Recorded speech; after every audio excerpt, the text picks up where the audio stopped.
And I am telling you 9 out of 10 times, the reason why most of my artists, and I got about 3 or 4 of them, I'm like, there it is again. It's that same devil rearing his head. But the number one reason why artists struggle to get free, I'm talking about they've taken the course and they know how to sing. They might even get that far, but they won't sing. They won't put themselves out there. They won't be generous. Like that reason is because Amanda Raquel with Amanda Muxic, Chicago's favorite and friendly voice coach.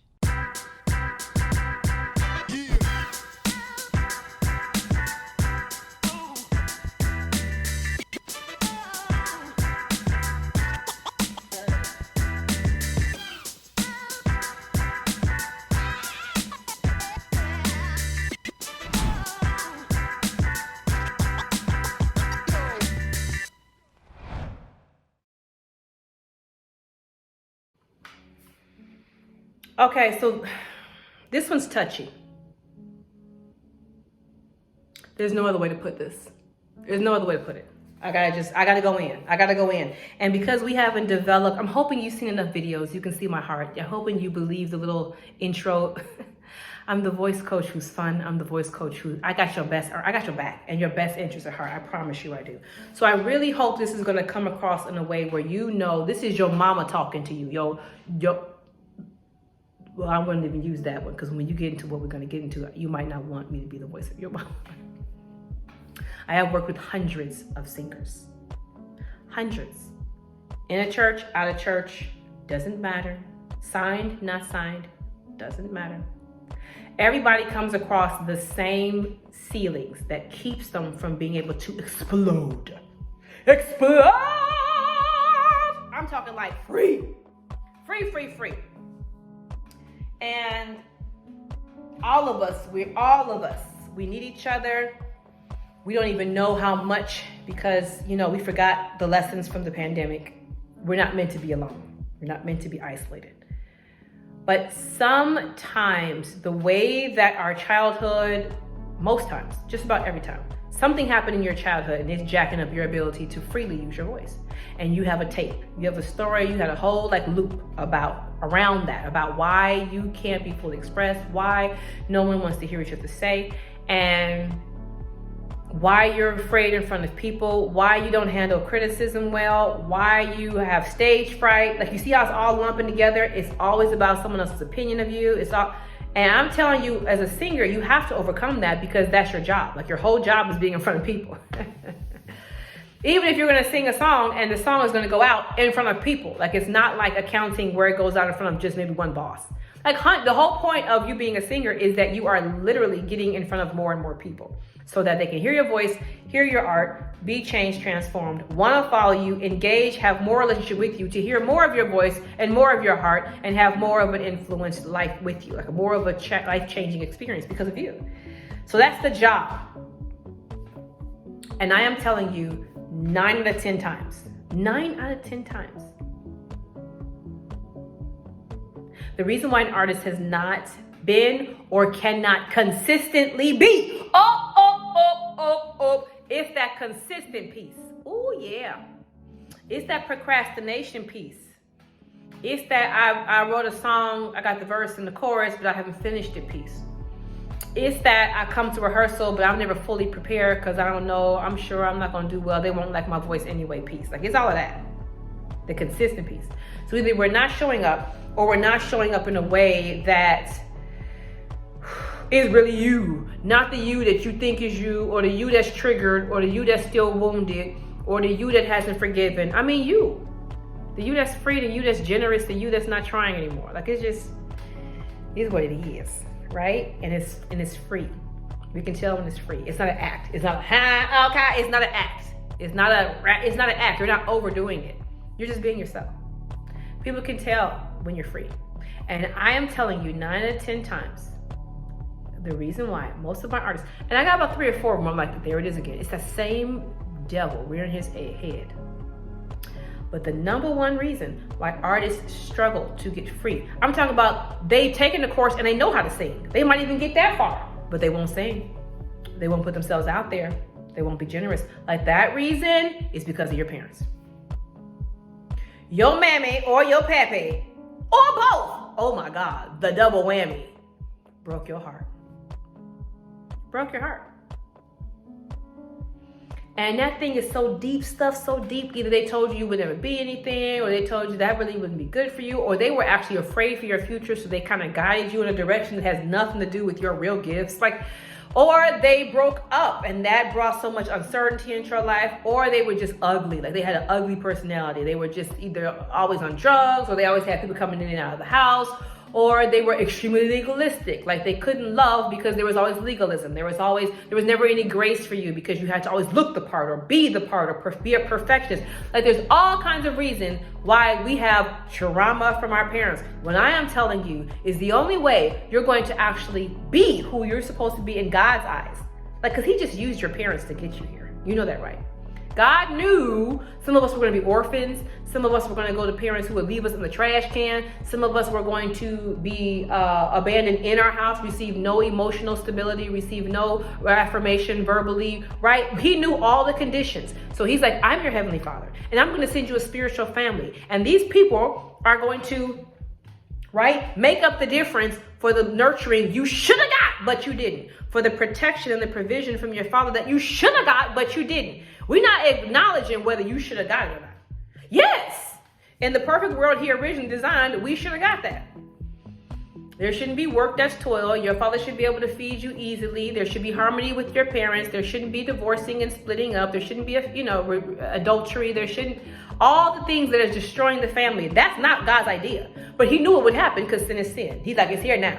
So he knew there were going to be people who wouldn't even have parents. People who in other countries whose parents have died due to famine or war or, oh my goodness, drought and disease. He knew you wouldn't have any family. And he said, I will come for you. I will not leave you as an orphan. And he makes a way. I'm telling you, there have been seasons when I needed certain things and God brought them from different people. But you have to forgive your parents. Let me tell you something right now, and this is for all the people who aren't parents. Because if you're a parent, you know what I'm about to say to you is true. If you are not, like me, are not a parent, then you're gonna be like, for real, it's gonna be shocking to you. Let me make something very clear to you. Parenting, we have no idea what we're doing.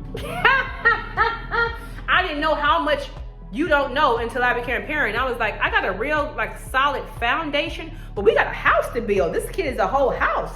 And if I was not seeking the Lord daily on how to raise my specific children, who are different, what do they need? What style of learning do they have? What are their issues? What are their sins? What are their bends? What are their proclivities? What are their strengths? If I'm not seeking God on wisdom for that, there's no way in the world I have a clue when he sends me the answer. So your parents, if they weren't doing that, even if they were in church, then they were telling you stuff that was wrong. It's okay, now you know. Parents don't know what they're doing. Just like when you get married, you're like, dang, I thought this was gonna be a lot easier. I thought I was gonna love you easier. No, it's hard than a motherfucker. Parenting is hard. So if they literally haven't done the work that you're obviously doing, because you're clicked on here, you're somebody who's self-aware, you want to do better, right? If they haven't done the work, they giving you their best. They literally, they like, this the best I got. I hate myself so much. I think so low of myself. That's why I'm on drugs. I think I'm a better mom to you on drugs. Isn't that wild? You see, it's hard to hate somebody you understand. Once you realize their trauma. I mean, for those of us who are black, we just got out of, we ain't far from Jim Crow and slavery and the overt oppression. So our parents were going through real trauma. Our great-great-grandparents, our people who never heard their parents tell them I love you, people who never received, forget affirmation, just good morning. They be up to wake up, go on, clean your room. Because they were used to being treated how they were abused all the time as slaves. So a lot of people lost their heart, their ability to love well. We just got out of that. But even if you didn't have that as your story, if you're white or Asian or all the other things, trauma is trauma. Parenting is hard. And so your parents, I promise you, even in their deficiency, even with them not giving you what you know you need now as an adult, even as an adult, when you tell them what you need, they still don't give it to you. I promise you, they are doing the best they can. Now, the heartbreak happens when you like, okay, now I need you to grow because I told you what I needed. And now, come on now, I need you to be an adult here. If they don't do the work, if they don't change the neural pathways, if they don't surrender certain things to literally the Holy Spirit and therapy and a counselor and have a community that's going to keep holding them accountable, if they don't do all the things that you have to do to change, if you want to lose 5 pounds, you're going to have to change. If you want to tone, you're going to need somebody who's stronger in that area, and maybe even a group of people who help keep you accountable. The same thing is with your parents. They're going to need to do all the things that everybody has to do when they want to change. If you want to change, this is what it looks like to change. It's hard. It's difficult. It's scary. You realize you didn't know it all. You realize you don't know. How can you feel this way? I don't know what I'm doing, and I got a whole human being now to take care of. I don't even have time to even figure it out. And the truth is, you should have. You do have time, and you better make it happen. So you have the same person when they 8 as you was when they was 2. I mean, hopefully you've made some changes. But if you have parents who haven't, or parents who broke your heart, like you're used to living with now a dysfunctional separated family, where they got new extra siblings and new kids, some of them that you don't even know who your brothers are. You used to it now, but it's not right. So when you crave your father's acceptance or him holding your arms and you didn't get that on a regular basis, that's right, that's normal. What you were asking for is correct. It just didn't come for you. Doesn't mean that God's not going to bring it to you another way. If you can open your heart up and ask him, Lord, give me the love I needed another way. He will. If you needed the kindness and just somebody who just was listening, who just was in love with you, who would just gaze at you and think everything you did was cute and was affirming of you, and that didn't come from your mother, that is normal. You should have wanted that. That is what a normal human being craves. Just like if you fall out on the floor and somebody come pick you up, come here. You like, thank you. That feel right. Somebody around here should want me to be safe. That feels right. That's normal. But if you didn't get that, you don't go now demonizing the people. They did the best they could. And you don't go letting shame take over your heart because you should have been wanting that. That is normal. When a man comes with a woman and says, I love you, and she said, love you forever, and now you come into this world and they the only ones you know, and you in the house with these jokers, and they saying, we are a family, and then all of a sudden you aren't a family, and God forbid if they go out and make another family, when that broke your heart, that is normal. You hear what I'm saying? But you got to forgive them. Forgiving them is saying you don't owe it no more. The price is paid. Jesus Christ's blood has paid for what you owe me. You owe me that, but you can't give it if you wanted to. In your 40s, even if they went back and hugged you every day, it still wouldn't make up for it because the tears are gone. Like everything's done. The tears done dried up. You didn't went and shifted and morphed into all kinds of people because you now limping. And I'm telling you, for you to get free, for you to start singing the music that you know you hear in God's, like you hear his voice, you hear his heart for you, you hear him trying to pull you to your future, you got to forgive your parents. You got to forgive the parents who died, whether on purpose because they drunk themselves into a stupor or accidentally. That's a real grief. How could you die on me? Cancer and they left you and they didn't mean to. You know in your logical mind they didn't mean to. But they're gone.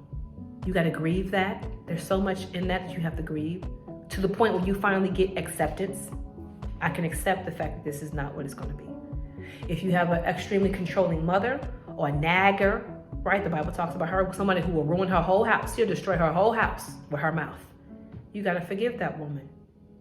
You do. If you have a father who was harsh, who, as the Bible says, causes his children to go to anger because he's an antagonist, he's too mean, and that's who he was, you got to forgive him. Because that man, he might have been gone. Y'all know family is, it's a constant. It's a constant. We can't avoid them. We might enforce boundaries with them. We might learn how to love them where they're at, but they're not going anywhere. You're related to them. They're in your blood. They're a part of your history. They're a part of your future, your present. They're your family. So if you don't start asking God, since I can't change them, help me forgive them. You can't change them. They can't change you. You can only change you. They probably right now waiting for you to change. You know how everybody wants everybody else to change. Only you can change you. And you can't change your parents. But you can forgive them. You can say, I no longer need you to give me what I deserved. What in God's mind was healthy. What in God's heart was what it was supposed to be. A healthy, functioning, forgiving, generous family. You got to forgive these people. Otherwise, you're going to go out of spite and vindication, make music you shouldn't be making, Wear clothes and sleep with people you shouldn't be with. Do drugs because you got a wound that's so deep. That's a real wound. It's a legit wound that you have not given over to God and say, Lord, help me to forgive these people. You're going to never, or if you don't make absolutely ratchet music because there was no father there to pull you back, there was no mother there to say, my love, this is not who you are. There was no one to speak life into you. Then if you don't make ratchet music, you'll make no music. You'll just be hiding your whole life. Just hiding. And it's time for you to come out. It's time for you to be who God made you to be. He just used their sperm and egg to create you. Now give your life and your heart to him, and he's going to make you imagine how he imagined you to be. And I'm telling you, you won't need that anymore, but you got to let it go. You got to let it go. You got to forgive them. Give it up. Give it back to God. Let it go. And then share your story with me. We want to hear your voice. It's time for us to hear your voice. Forgive your parents. Subscribe. Love you.